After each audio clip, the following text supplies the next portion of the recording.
시청자 여러분 안녕하십니까? BOA 모닝뉴스 시작합니다. 미국과 한국 두 나라의 외교장관이 전화통화를 하면서 미한동맹과 대북 협력 방안을 비롯한 한반도 문제를 논의했습니다. 특히 인도주의적 계획 모색에 합의했다고 국무부가 밝혔는데 앞서 미국 국무부 고위당국자는 미국의 대화 제의에 대한 북한의 호응을 거듭 촉구하면서 인도적 지원에 대한 북한의 긍정적 반응이 필요하다는 점을 강조했습니다. 첫 소식 함지하 기자가 보도합니다. 토니 블링컨 국무장관과 정용 한국 외교부 장관이 전화통화를 갖고 북한에서의 최근 진전에 대해 논의했다고 미국 국무부가 밝혔습니다. 두 장관은 특히 한반도에 대한 인도주의적 계획 모색에 합의했으며 한반도의 완전한 비핵화와 항구적 평화 정착에 대한 의지를 재확인하고 블링컨 장관은 남북 대화와 관여에 대한 미국의 지지를 확인하면서 인도-태평양 지역과 전 세계 안보의 번영과 증진에 미한동맹이 중요하다는 점을 강조했다고 국무부는 전했습니다. 블링컨 장관은 이날 자신의 사회 연결망 서비스를 통해서도 정 장관과의 통화 내용을 공개하면서 남북 대화와 관여에 대한 미국의 지지와 한반도의 완전한 비핵화와 항구적 평화 정착을 위한 미한동맹의 중요성을 재확인했다고 강조했습니다. 한국 외교부도 두 장관의 전화회담 소식을 전하면서 양측이 인도주의 협력 등 북한과의 협력 방안에 대해 구체적인 합의를 진행했으며 대북 관여를 위해 지속적으로 협력해 나가기로 했다고 밝혔습니다. 그러면서 양측이 앞으로도 미한동맹 발전과 한반도 문제 진전을 위한 전략적 소통을 계속해 나가기로 했다고 전했습니다. 이런 가운데 미국 국무부의 정박 동아시아 태평양 담당 부차관보 겸 대북 특별 부대표는 5일 국방부 산하 전쟁 포로 실종자 확인국 DPAA가 개최한 한국전 참전 미군 유해 관련 행사에 참석해 북한과의 대화에 대한 미국의 의지를 거듭 강조했습니다. 박 부차관보는 미국은 언제 어디서든 전제 조건 없이 만날 준비가 돼 있다는 바이든 행정부의 입장을 재확인하고 지금까지 북한과 실질적인 접촉은 없지만 북한과 어떻게 연결할 수 있는지 계속 살피고 모색할 것이라고 밝히고 바이든 행정부는 미군 유해 수습 등 모든 문제에 대해 북한과 대화할 의향이 있다는 점을 분명히 했다고 거듭 강조했습니다. 그러면서 미국은 중요한 대북 인도 지원 제공에 초점을 맞춘 국제적 노력을 계속 지지하고 있고 북한이 이를 수용하기를 기대하고 있지만 오히려 북한이 미국과 국제사회의 인도적 지원 제공 노력을 어렵게 하고 있다고 지적했습니다. But the DPRK has created significant barriers to the delivery of assistance by closing its borders and rejecting offers of international aid, while also limiting the personnel responsible for implementing and monitoring existing humanitarian projects. 박 부차관보는 특히 대북 인도적 지원을 위한 미국의 노력을 강조하면서 북한이 미국과 국제사회의 지원 노력에 협조하고 긍정적인 반응을 보일 것을 촉구했습니다. BOA 뉴스 함지하입니다. 한국 정부가 남북통신선 복원을 계기로 한반도 평화 프로세스를 재가동하려는 움직임을 보이는 데 대해 미국의 전문가들은 정부 임기 말 남북 정상회담은 효용성이 떨어진다면서 자제해야 한다고 말했습니다. 한국이 정상회담을 추진한다면 북한의 이용만 당할 공산이 크고 또 미북 대화에 물꼬를 트기에는 역부족이라는 지적입니다. 조상진 기자의 보도입니다. 미국 국무부 비확산 군축 담당 특별보좌관을 지낸 로버트 아이눈 브루킹스 연구소 선임연구원은 BOA에 북한이 한국과의 통신선을 복원하고 최근 미한 연합군사훈련 재개를 비난한 동기가 무엇인지 따져봐야 한다고 지적했습니다. 절박한 경제 사정 때문에 한국에 도움을 청하고 미국과의 관여를 모색할 수밖에 없게 된 것인지 아니면 연합훈련 등 북한에 위협이 될 만한 활동을 중지시키기 위해 남북관계 개선에 대한 문재인 한국 대통령의 간절함을 이용하려는 것인지 살펴볼 필요가 있다는 것입니다.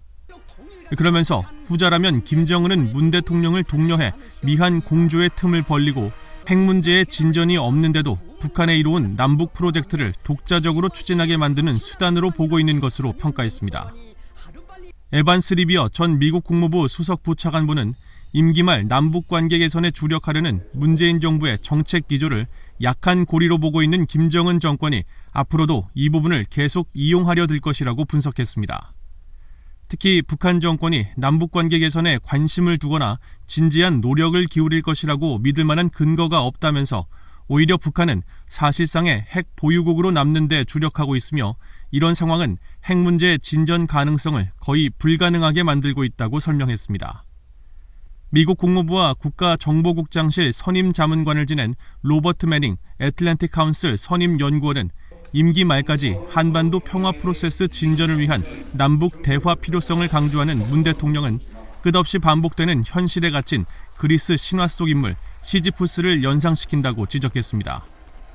매닝 연구원은 미국의 전임 대통령인 도널드 트럼프 대통령은 2번, 문 대통령은 3번 김정은과 정상회담을 했다면서 앞선 정상회담의 실패를 통해 비용은 거의 들이지 않고 자신들이 무엇을 얻어낼 수 있는지를 확인하려는 김정은의 게임에 불과하다는 교훈을 얻었어야 했다고 비판했습니다.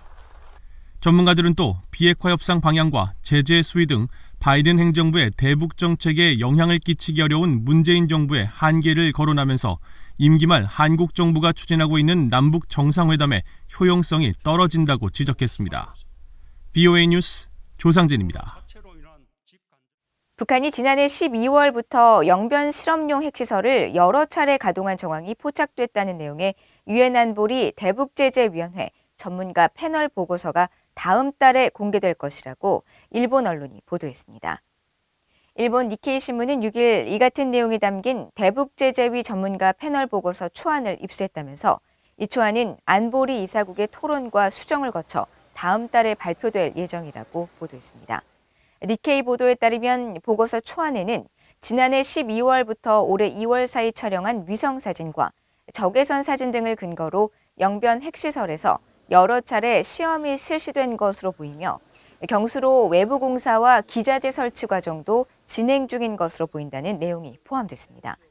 초안에는 또 지난 2월부터 5월까지 최소 41차례에 걸쳐 북한 석탄 약 36만 5천 톤이 중국 저장성 닝보 저우선 지역으로 수출됐으며 북한이 유엔 대북제재 감시를 피해 석탄 수출 등을 지속하고 있는 실태가 지적됐다고 니케이 신문은 전했습니다. 미국의 조 바이든 행정부가 북한의 점진적 비핵화에 상응해 부분적 제재 완화를 추진할 가능성이 있는 것으로 미국 의회 조사국이 전망했습니다. 하지만 미국 의회가 통과시킨 관련 법들로 인해 의회의 지지 없이는 점진적 제재 해제가 힘들 것이라고 지적했습니다. 조은정 기자가 보도합니다. 미국 의회 조사국은 최근 갱신한 대북 외교 현황 보고서에서 바이든 행정부가 북한의 점진적 비핵화에 상응해 부분적 제재 완화를 추진할 것으로 예상했습니다. 보고서는 그러나 관련 법들의 제한을 감안했을 때 의회의 지지 없이 북한에 대한 점진적 제재 완화는 어려울 것이라고 밝혔습니다. 제재의 유예나 전면 해제 이전에 안보와 영내 안정성, 인권과 통치 방식 문제를 다루는 법적 요건들로 인해 복잡해질 것이라면서 특히 미국의 대북 제재는 북한의 무기 개발뿐 아니라 인권 침해 문제와 자금 세탁, 불법 무기 거래, 국제 테러와 불법 사이버 작전도 겨냥하고 있기 때문이라고 설명했습니다. 이와 관련해 제이슨 바틀렛 신미국 안보센터 연구원은 북한의 인권 유린 문제와 핵 확산, 군사적 도발에 대해 민주당과 공화당 모두 우려를 갖고 있기 때문에 대북 제재 면제나 일시적 해제에 대해 의원들이 정치적 합의를 맺기 어려울 것이라고 지적했습니다.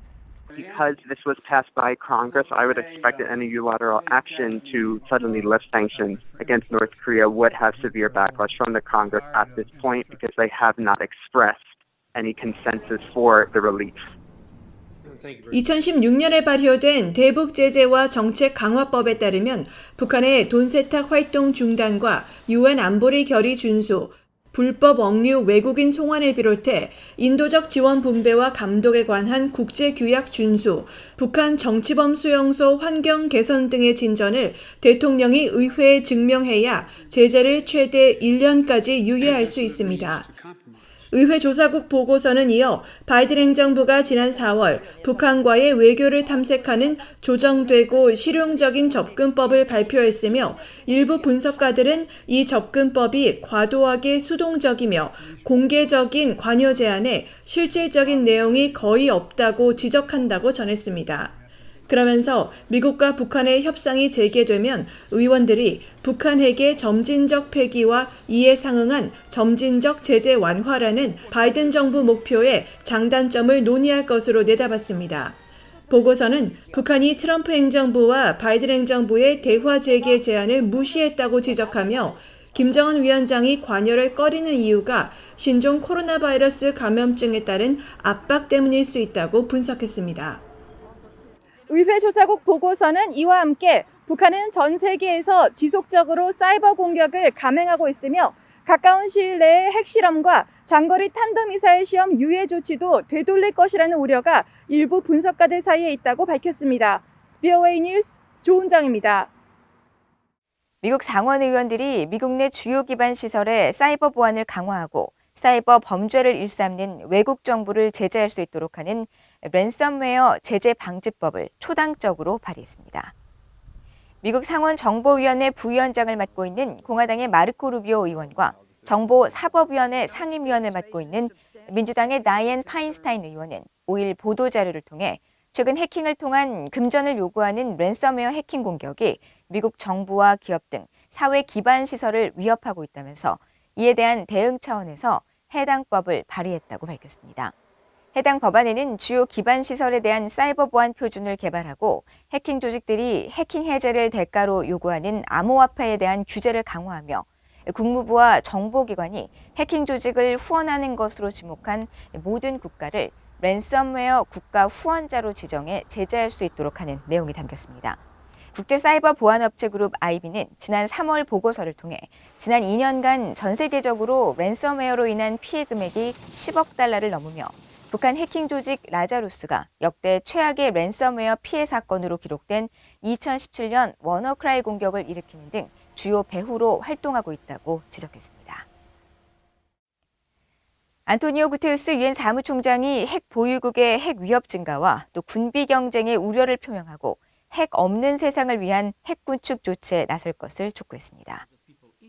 구테르스 사무총장은 6일 일본 히로시마 원폭 투하 76주년을 맞아 발표한 추모 성명을 통해 히로시마 주민들의 희생과 고통에 애도를 표하며 유엔은 핵무기 없는 세계에 대한 히로시마의 비전을 공유하고 있으며 핵무기 금지 조약을 통해 관련 노력을 기울여 왔다고 강조했습니다.